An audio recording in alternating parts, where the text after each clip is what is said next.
अस्सलाम वालेकुम नाज़रीन, आप देख रहे हैं अलर्ट पाकिस्तान।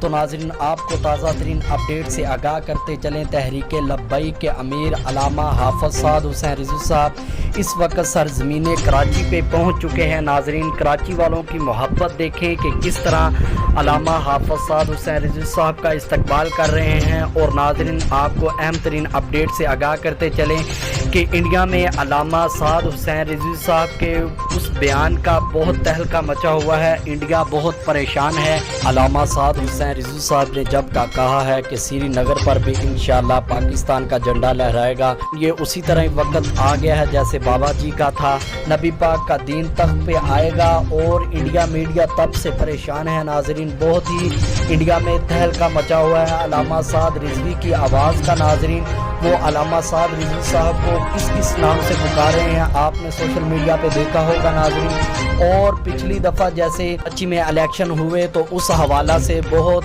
जाने भी गई और ज़ख्मी भी हुए और बहुत नुकसान हुआ तहरीक लब्बैक का, लेकिन तहरीक लब्बैक ने बर्दाश्त किया। तो नाजरीन, आज फिर अल्लामा साद हुसैन रिज़वी साहब कराची की सरजमीन पर पहुंच चुके हैं। इस दफ़ा पहले की तरह इंशाल्लाह नहीं होगा। अल्लामा साद हुसैन रिज़वी साहब खुद वहाँ पे मौजूद होंगे। पहले जो हुआ वो हुआ। अल्लामा साद रिज़वी पर फायरिंग करने वाले को साद हुसैन रिज़वी साहब ने माफ़ कर दिया। आप देख रहे हैं नाजरीन, और कायदे मोहतरम कराची पहुंच चुके हैं। कराची वालों के लिए ये बहुत बड़ा दिन है और किस तरह इस्तकबाल करें नाजरीन, आपने देखा।